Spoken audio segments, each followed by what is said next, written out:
Today's episode is sponsored by my friends at the National Ranching Heritage Center in Lubbock, Texas.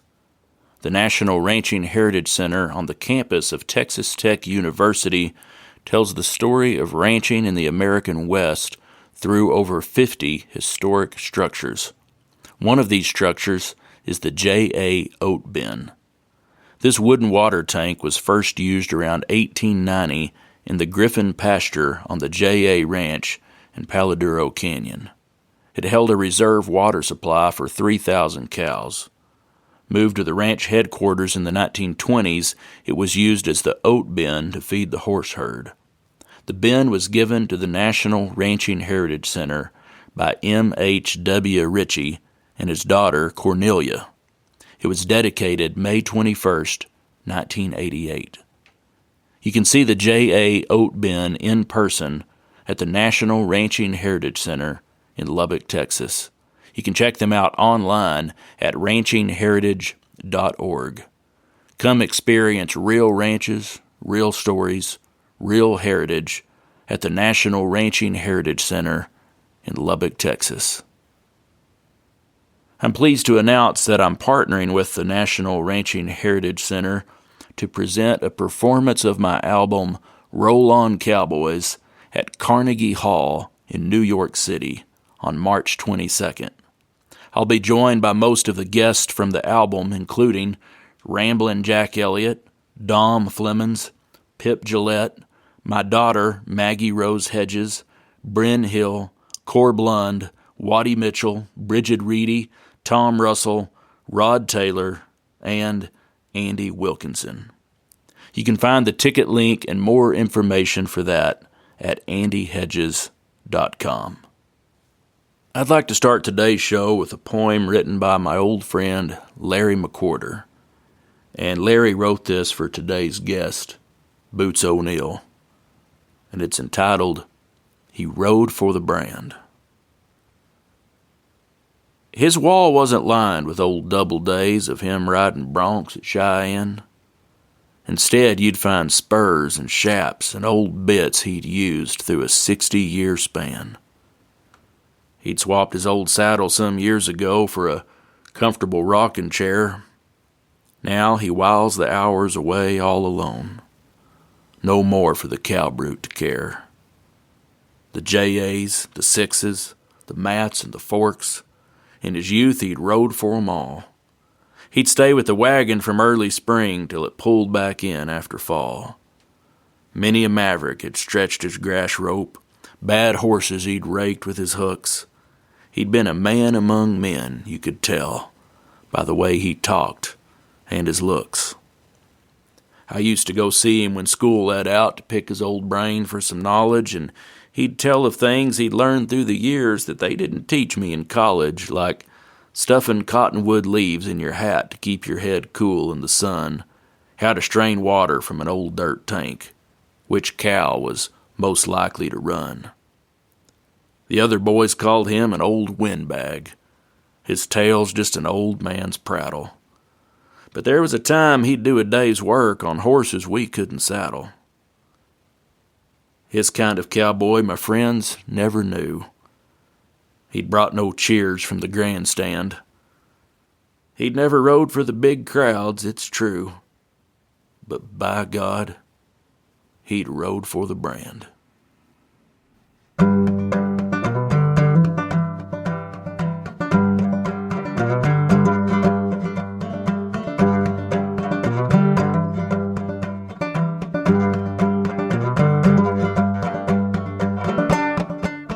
Howdy folks, this is Andy Hedges, and you're listening to Cowboy Crossroads.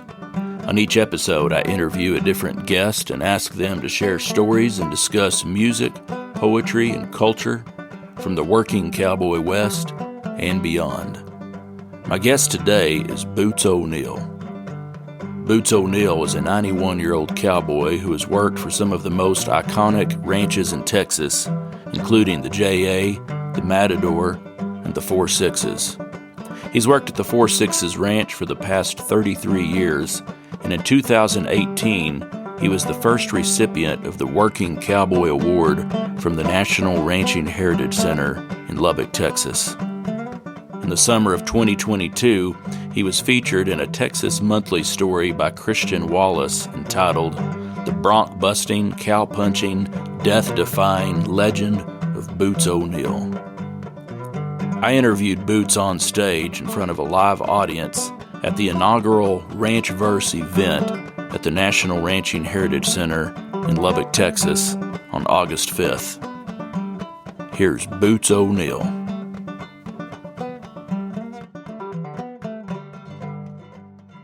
Well, thank all of you for coming, and I hope you're not disappointed when you're leaving. But I was raised in the Texas Panhandle in a little area called Lee Force in Gray County on a ranch. At that time, they didn't have roads for cattle trucks and stuff to come in, and we used to drive the cattle to a set of railroad pens at Lee Force and cut the calves off and load them and then bring the cows back, where now you'd just cut the calves off at the ranch and load them and turn the cows out. But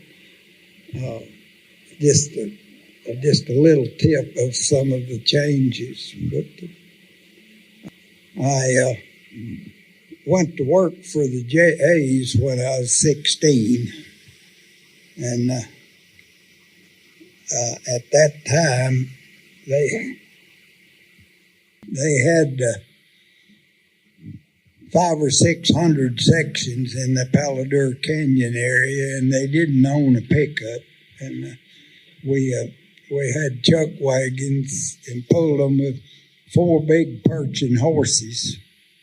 I still remember them old horses, and that's been 75 years ago. But it was Tommy and Jerry and Dopey and Hine, them 4 old horses. But they pulled that chuck wagon, and then we had a hoodlum wagon at a hood grove with it, and had 3 water barrels on it, and that would be our water for cooking and eating and what little washing you done of your face and hands. And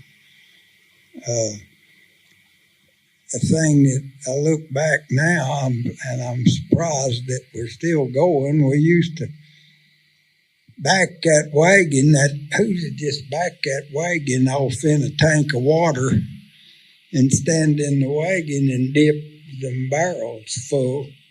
Sometimes them mules would pee-pee while they was in the tank, but we went ahead and just got them 3 water barrels, and that was our water to use at the wagon, and we'd come back. But I worked there a good while. A fellow wrote a story just last week that I got a copy of it, and he said I started there at $90 a week, he said. And I told him $90 a month, and that's $1,080 a year, and quite a bit of difference in 90 a week. But we worked for 6 or 8 weeks, 8 months at a time with a wagon, and everybody stayed there. You didn't nobody come or go, and there wasn't no vehicle run out there and ate dinner. They didn't have, and the roads wasn't any good, and we'd work 7 days a week. There wasn't no days off, and you'd work 70 and 80 days at a time, and then they'd just pull up once in a while and turn you loose for a couple of days, and you'd go to town and take care of everything and be back and go to work. But I don't remember, I was telling some folks earlier, anybody fussing or causing trouble about having to work Sundays, but we didn't know any better, and everybody worked all the time, and you worked for months and months. worked Sunday just like Wednesday. And all the big ranches at that time worked 7 days a week. And now nearly all of them take off on Saturday evening and Sunday, which that's one of the changes that I've liked. I was asked recently if I've seen a lot of changes in my time on these ranches, and I said yes, and I've been against most of them, but I was in favor of that one. But the J.A.'s was a great cow outfit, and some of the people that I patterned my life after then. I was 16 years old when I went to work, and were legends like Boy Blackwell and Tom Blassingame and guys that had run wagons before. They was older men then, but I wanted to pattern be like them, and this started out, and then I went from there to the Matadors, and it was the same way, only they pulled their wagon with mules, and we had perching horses at the J.A.'s, but we pulled chuck wagon with 4 mules there at the Matadors, and it worked the same way. You just stayed out all the time, and you worked a crew of 12, 14 men, and you just rounded and worked cattle branded outside 90% of the time, just hold cattle up and rope calves out of them. And we didn't do anything to them like we do now. We pen them and we preg the cows, or you give them a shot, and we didn't do anything back then but brand the calves, and we could do it outside and just turn the herd loose and ride off from them, but if you was having to pen the cows and give them a shot and stuff, well, you got to have chutes and all of that to do that. And same way with our breaking the horses for them, we broke the broncs. We just run a 4-year-old horse in there and tied him 4-footed and tied him down and put a hackamore on him and tied his foot up and saddled him and started riding him. And they didn't have any chutes or anything like to put him in. You had to 4-foot him, tie him down to get a halter on him. And he'd, a lot of times when one of them was tied down and you was trying to put a halter on him on the ground, you could just rub him a little, that boy, and he'd squeal and try to bite you, with his head, because he thought you was going to eat him. And then I thought a bunch of them was going to eat me for it. So, but we just stayed with them big outfits, and I went to the Army in the middle 50s and served in Korea in 53 and 4, and stayed there on they talk about it a lot now, the 38th parallel, or the DMZ. I was there when we was putting the fence across that thing.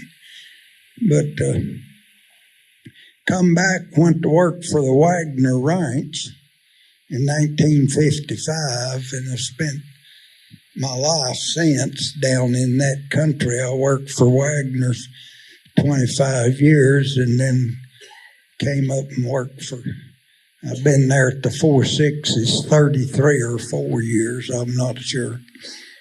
But during that middle of that, I worked 4 or 5 years as a brand inspector for the cattle raisers. And at one time, they sent me to Lubbock and stayed up here in a hotel 2 months and did some worked for them along the New Mexico line for the cattle raisers. But now then, I can't even drive through Lubbock without having trouble. But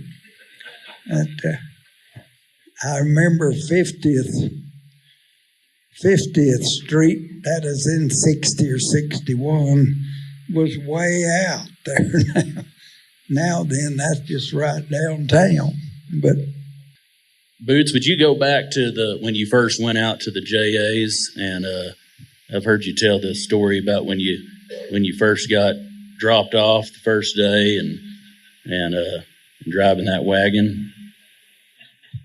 Yeah, we was at that time when we moved the wagon. We had 3 wagons. You had the chuck wagon, 4-horse hookup, and the cook drove it, and the hoodlum wagon, the hood, and it was usually an old stove-up, crippled-up fellow that would be a hoodin.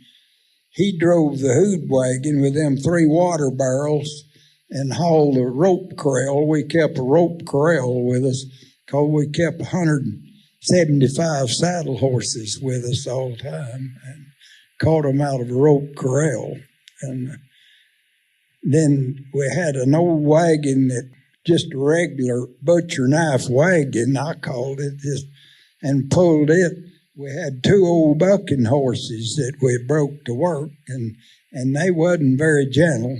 And that is the bed wagon, and we'd just load 12 or 15 beds on it, and Cook would drive that 4-horse chuck wagon, and that hood wagon, and whatever old kid that was on the bottom of the pole would drive the bed wagon the day we moved. And I'd just been there a few days, and we was moving right down the bed of the Palo Duro Canyon. We'd cross the water every little bit where that river would snake. We'd just cross. Sometimes they had the remover in front of us, and if it was a little bogey, they'd drive that 175 saddle horses across and bring them back and drive them across, bring them back, and about third time we'd jump in there and follow them across with them wagons where they'd pack that quicksand down where the wagons would sink, and I was sitting on top of them 12 or 15 bedrolls trying to roll a Bull Durham cigarette, and I dropped one of them lines, and them old horses left there when they did, and they was old bucking horses, and called them Scar and High Brown. And them things, as they come by that chuck wagon going 9-0, that cook hollered, "Jump off, son, jump off." And I did. And they turned that wagon over and pulled it upside down through that water a little ways and tore some of the harness up and got some of the beds wet. And I was pretty sure that they would fire me for it. But that boy running the wagon was real good old gentleman, and we stayed friends till his death. But he never said anything to me about it other than they got the beds out. Some of the men was mad about their beds getting wet, and we had to do a little work on the harness to get the harness working again. And we went on, and the old boy running the wagon just I remember he told me that I ought to be pretty careful if I was going to smoke on that bed wagon. And I tell people when I tell that, I don't smoke now. But to back up, a couple of weeks before that, when I went to work for the JAs, and I'm just a 16-year-old kid, they just hauled me, an old boy did, about 30, 40 miles out there and down in the bottom of the canyon, and the river was up. And he was in an old Jeep, and he just unloaded my bed and saddle and 3 or 4 boxes of groceries and said that they had called across the river. They had some old ring phones that you'd get like so many rings, and the short would be your number. And they'd called a camp on the other side and told them to ride down there and tell the wagon to bring a team and a wagon, come down there and come across and get these groceries and a new man.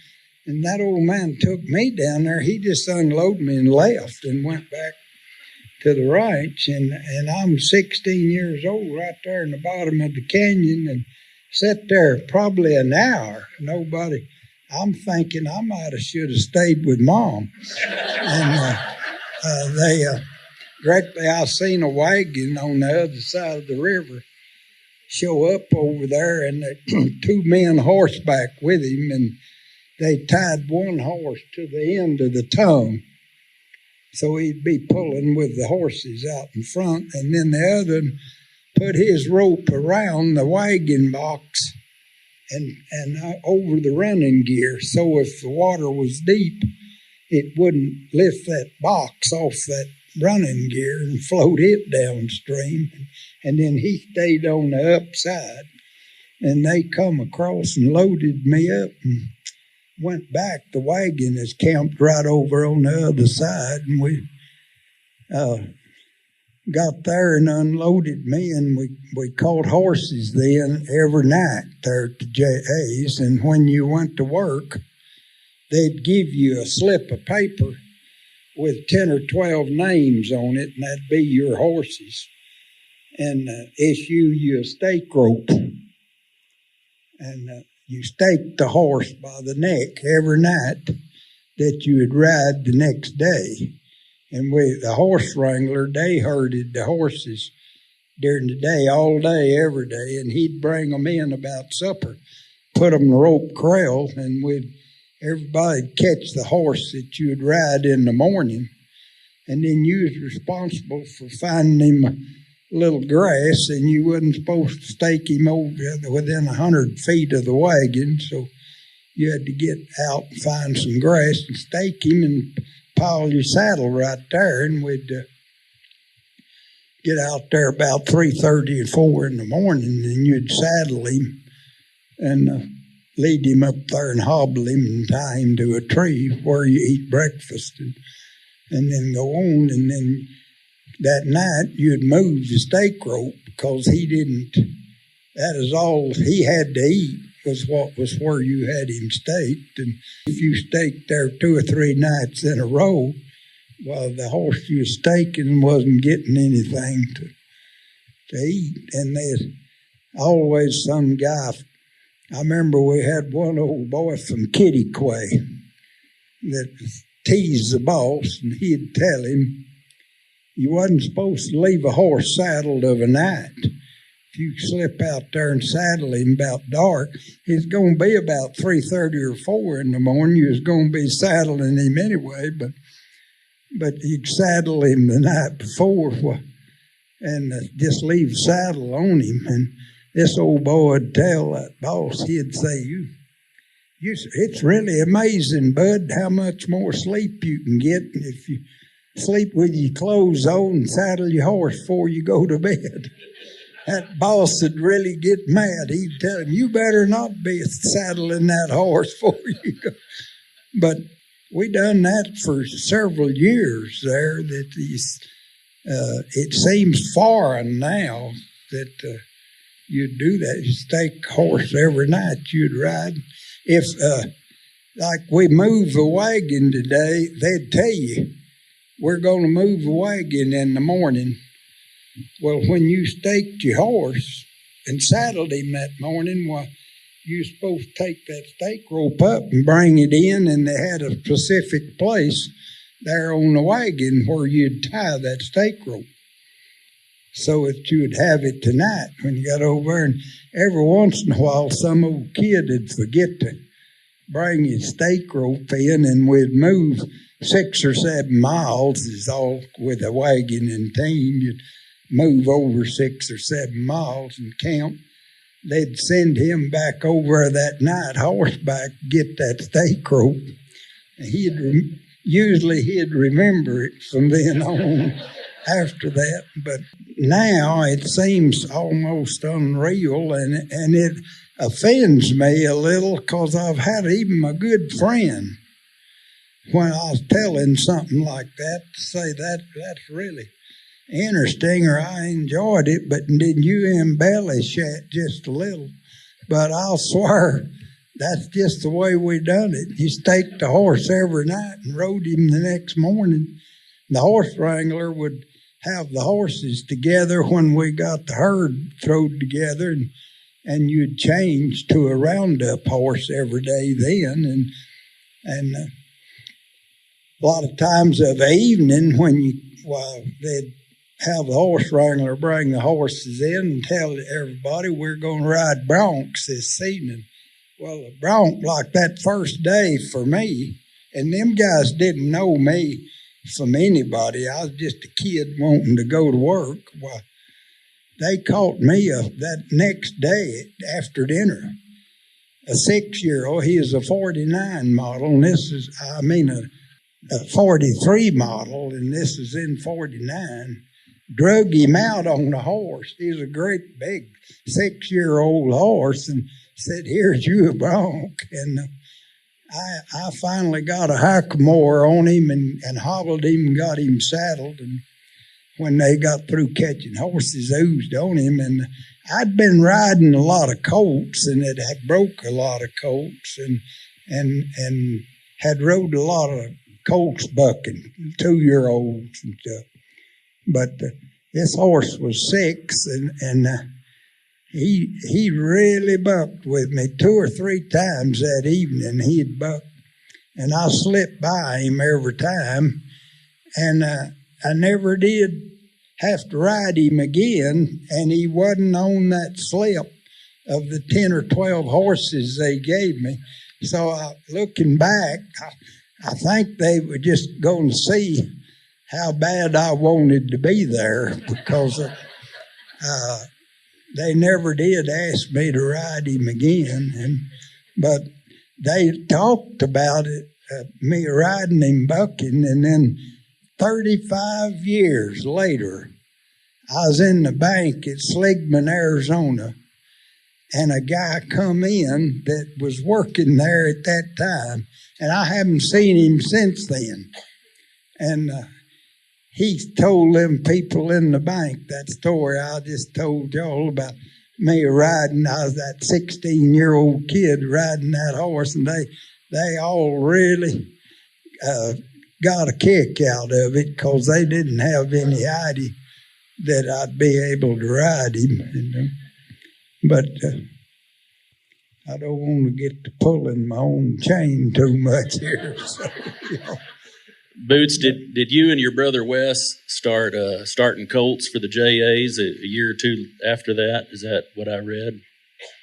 Could you tell us about how that came about? And you alluded some to how y'all were starting horses back then, but could you tell us more about that, how that operation looked there on the JAs with you and Wes?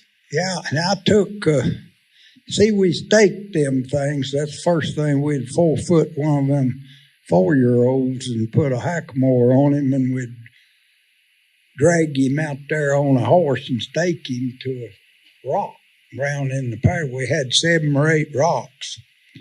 And I took Red, Eagle, and Bruce and them.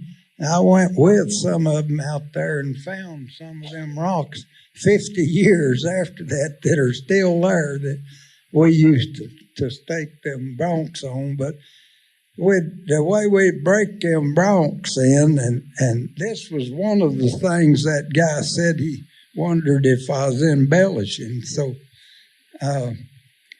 we'd gather them horses out of the Palo Duro Canyon, take cowboy crew, and take a day or two to get them together. And there'd be around 100 of them, and we'd throw them up there. And there's date branded, year branded, and we'd cut all the 4-year-olds out, and that would be about 50. And that'd leave about 53-year-olds. We'd turn them back and get them next year, see? And then we'd drive them 54-year-olds across there to some bronc pens, and then me and my brother, Wes, and that first year, I think I was 18, he was 17, that we broke, and them was 4-year-olds that never been touched other than roped when they was coaxed and branded, and then they 4-foot them and tie them down and castrate them when they're 2-year-olds, and that's the last experience they'd ever had with a man. And he'd be turned out in the Palo Duro Canyon. We didn't feed them or break ice or nothing for them. They was on their own there in that canyon till we'd gather them to break them, and we'd put one in the round corral and 4-foot him and tie him down this morning and put a halter on him, and then drag him out there 200 or 300 yards from there on a horse and stake him to a rock on about 30 feet of rope. And we'd do 8 that way. We'd stake 8 at a time. And that'd take us most of that day to get that done. And then we'd ride 2 or 3 miles back across there to the ranch.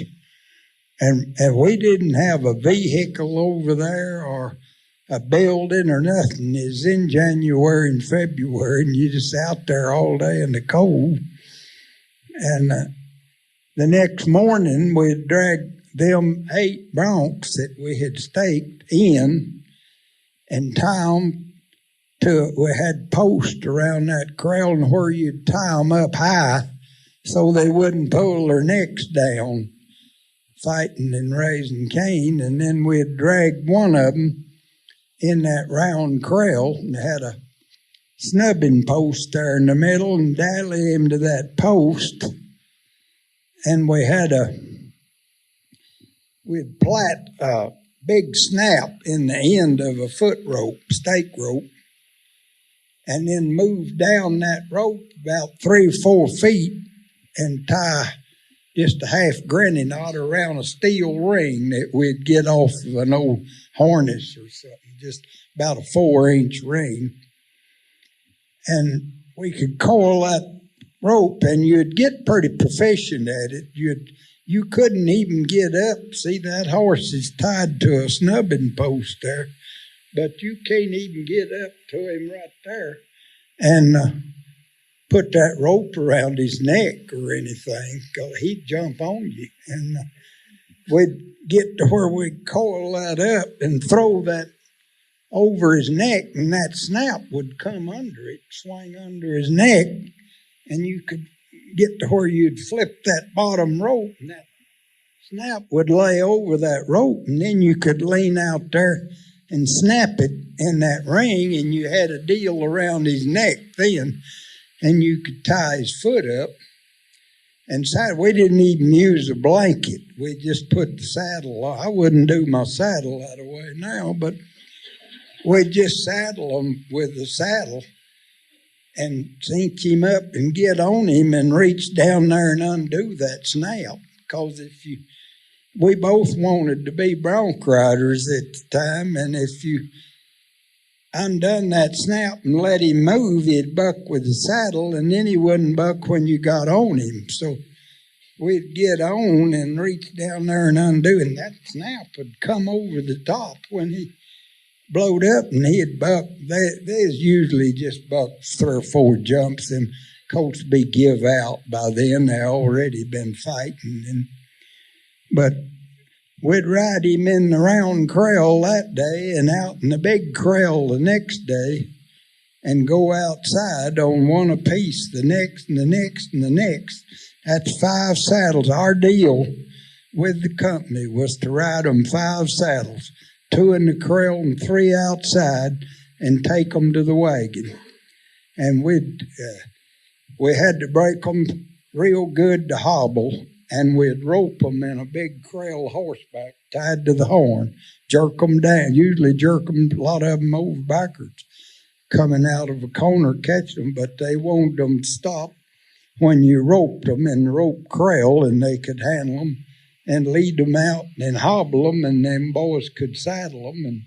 But just think, 5 saddles on them 4-year-olds, and I'll swear that between the Lord and me, that we done it 3 winters in a row, break around 50, and we always just rode them 5 saddle, 2 in the corral and 3 outside, and we'd drive them 8 horseback across to wherever the cowboys were, and then come back, and in the morning stake 8 more till we got about 50 of them broke, and we just got $15 a horse.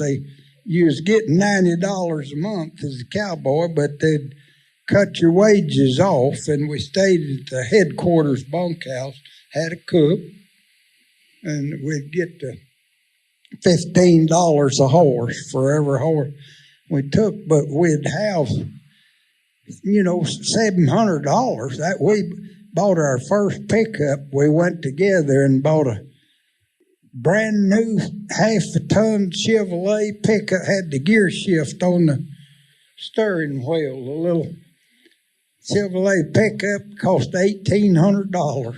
I remember our dad told us, "You boys will never be able to pay for that."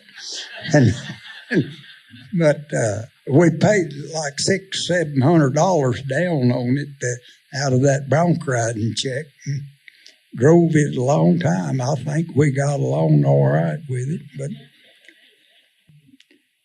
several things that we done that wouldn't, and even some of the good trainers now, I read these stories and these trainers doing it, they say that it's a no-no to choke a horse. Well, we choked every one of them down to get him to where we could get a hold of him, But I was reading a story not long ago where one of the trainers said that there's nothing that he'll ever get over that if you choke him down. We choked nearly every one of them down. But that was the way the people ahead of us had told us to do it, and that's the way we done it. But are y'all getting tired of this? Boots, how long did you and Wes stay at the JA? Well, Wes stayed 7 years there at one time, wound up and run the wagon the last year he was there. But I just stayed there about 3 years and then went on to the Matadors. And one winter, though these guys talk about breaking a few horses, but let me tell you, one winter, I went to the bronc pen there at the Matadors long in November, and me and a boy, no, it was in October, broke 35 head of 3-year-olds for the Matadors, and I left the first of the year and come to the JAs, and me and West broke 54-year-olds. That winter, that's 80 broncs that I broke in the last 7 or 8 months, you see. And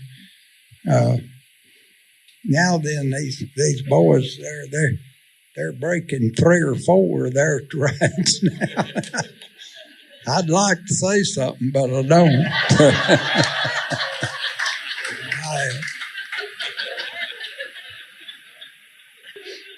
I read in the Proverbs. I like to read in the book of Proverbs. It's about life, like we're doing now, but I read a verse in there that it said that a man that got it didn't say it like this, but it said if you was bragging on yourself, you was probably going to run into trouble. So I don't want to run into no trouble. So. But, Boots, you mentioned that there was a few years where you worked as a brand inspector, but then you came back to working on a ranch. What was that time like for you, and what what caused you to get out of that line of work and go back to cowboying? Well, I'll back up a little. I've had two really good. One time when Wagner's promoted me to foreman, we had 800 sections there, 14,000 cows, 30 cowboys, and had to move in the foreman's house. Don knows where it is. He's been there a lot. But I just wanted to punch cows, and I was be with the cowboys. The management fussed at me about trying to get a hold of you, and you're out with the cowboys, but that's all I wanted to do was punch cows. And then when I was the brand inspector, I'd go to one of those places and ship, and then I'd work a shipment, or we loaded a lot of cattle in on the railroad and put cattle on trains, and them men would be a horseback, or they'd trot off when I left that evening, or catch them a fresh horse and go do something. And I remember I'd think I was driving a nice car and had on good clean clothes, but I'd think, I'd rather be with them. And I just made a deal with Wagner's to come back there and go to work as a cowboy. And I really liked the association and think that it was probably an important part of my life. I improved my education quite a bit, and I got a GED and some things that I never had even thought about. But then I had to testify in several court cases and go before a grand jury and try to help the DA get an indictment. And so I had to improve my education a little. And I did that with the association. And you had to have 40 hours every 2 years from an accredited school. You'd get a little diploma for that 40 hours. And I wound up over a period of several years having 900 hours of that I've got little certificates of graduation from them for 40 hours. But most of them was at colleges or college-approved courses and in law enforcement. But I just wanted to punch cows or a cowboy, and I'd rather be with the crew than to get in the car and go somewhere, And so,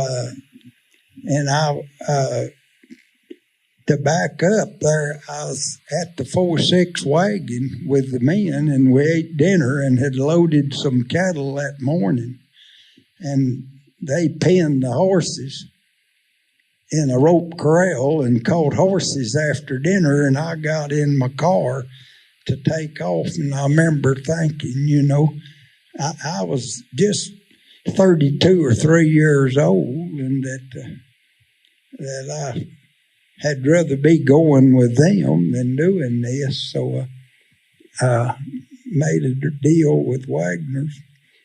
Well, I'll back up on that Proverbs thing. When you was an inspector and you went out there and got a borrowed horse, sometimes they'd want to test you a little on it. And I was out there at the Wise there at Paducah one time, and that old man caught horses. He caught me a 10-year-old sorrel horse. Bill Clapper, the old spur maker, he was a cowboy just working there. He can testify to this.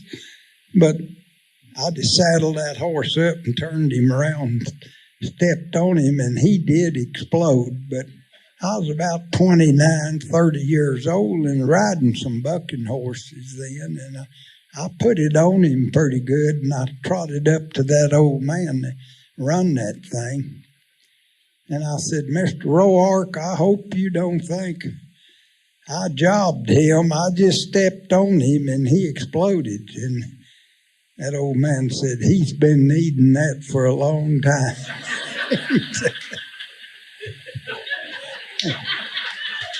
But,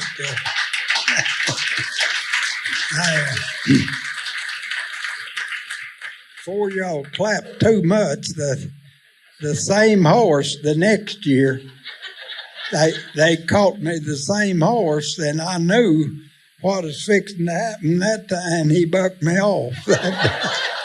So, I told them it's because I'd been driving that car a year instead of riding every day. But You've had some wrecks you were telling me about during lunch. Would you want to tell a couple of those stories? yeah, I've broke both legs over the years at different times, and I broke a leg last winter pretty bad. Just broke this femur bone in the plumbing too, and then just like I told them doctors, I own crutches hanging up in the closet there at the ranch, and they said 90 years old, you're not going to be on crutches, They said they didn't think I could handle crutches, so they got me a walker when I finally started getting around. But one of the more colorful deals, a horse bucked me off a few years ago there. I was 81 or 2, I don't remember.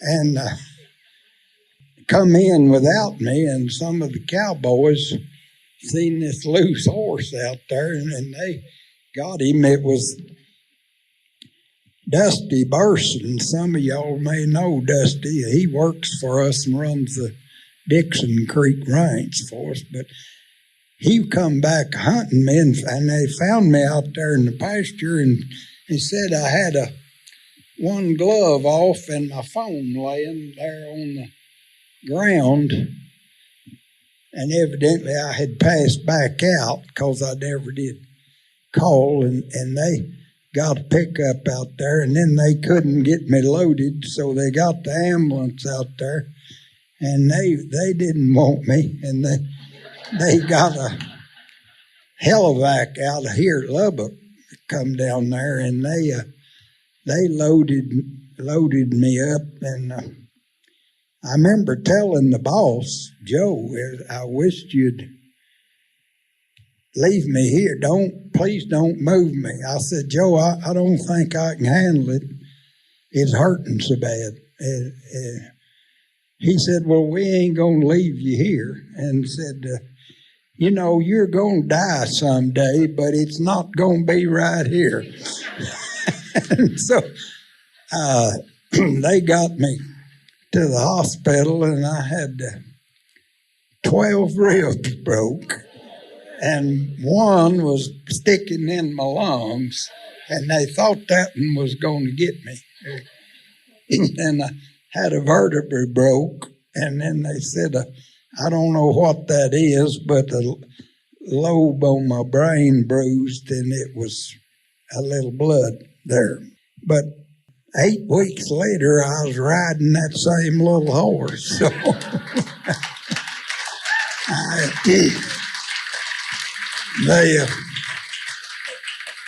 while I was in the hospital,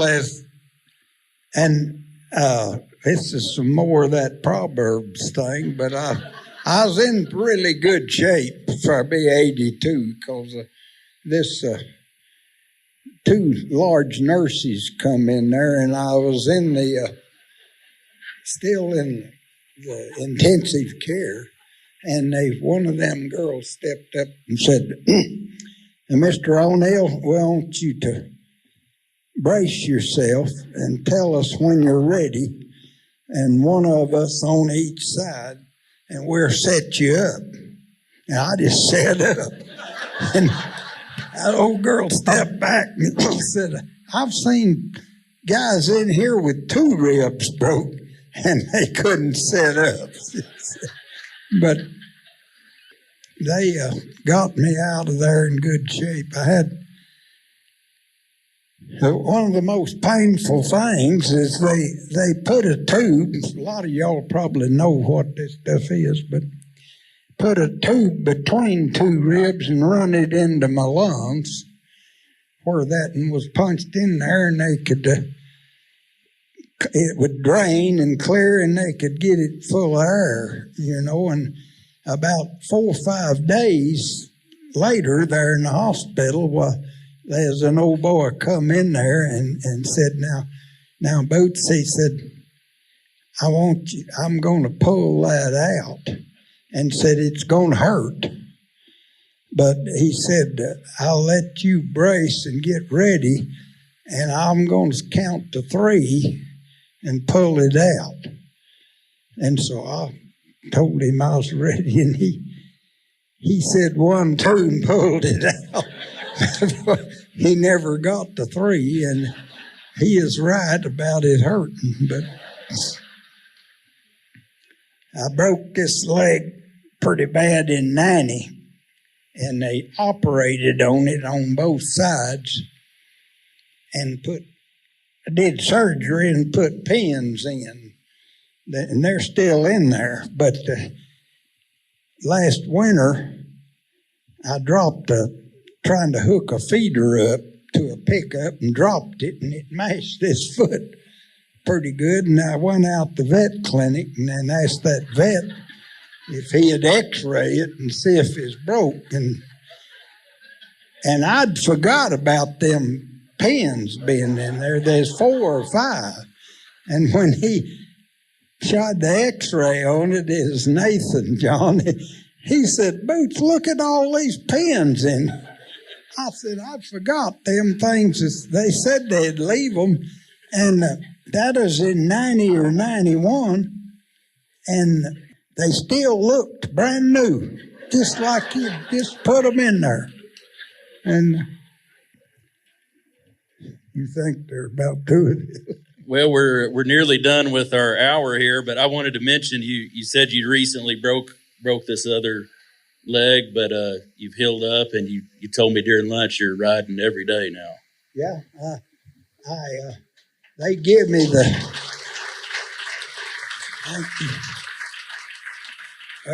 some of the young men really helped me I don't want to tell it like I'm still really going strong, because they help me. If 2 or 3 of them boys, if they're close, they'll grab my saddle and throw it on when I'm saddling up, or help me hem a horse up and catch him that's running from me or something. And then they work with the crew. You go out and then they drop you off going around the pastures, they drop me off exclusively first. That's the short way through there. And they go on around, so makes it a little easier. But I told the boss if they was to start leaving me there, I'd be like an old dog. I'd run and try to jump in the back of the pickup. So he told me I could keep going as long as I can do it. Well, I'd come on. So, Boots, would you, to close us out, would you recite that little piece of poetry you shared with me a few minutes ago?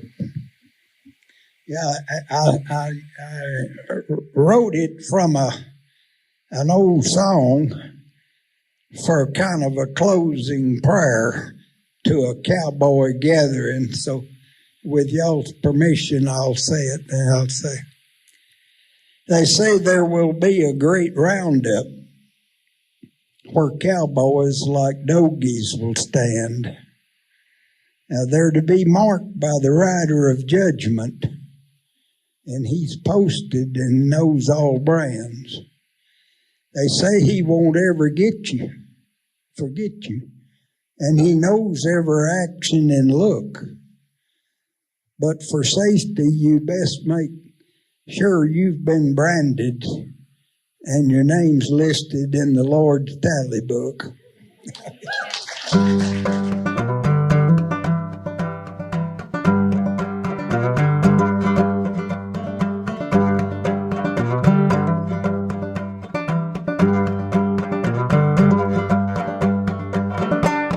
All right, folks, that's it for today's episode. I'd like to thank Boots O'Neill for taking the time to visit with me. I'd like to thank the National Ranching Heritage Center for sponsoring today's episode. You can find out more about the National Ranching Heritage Center at ranchingheritage.org. I'd like to thank Hal Cannon for playing the Cowboy Crossroads theme music. You can find out more about Hal at halcannon.com. I'd like to thank my Trail Boss patrons, Bob Kelly, Chris Ryden, and Scott Anderson for their support of this show. If you're enjoying Cowboy Crossroads and would like to help me keep it going, you can become a patron at patreon.com/Cowboy Crossroads. That's patreon.com/Cowboy Crossroads. You can also make a donation on my website at andyhedges.com. If you'd like to contact me with a question or a comment or a story, I'd love to hear from you. Send an email to andy@andyhedges.com. Thank you for listening to Cowboy Crossroads.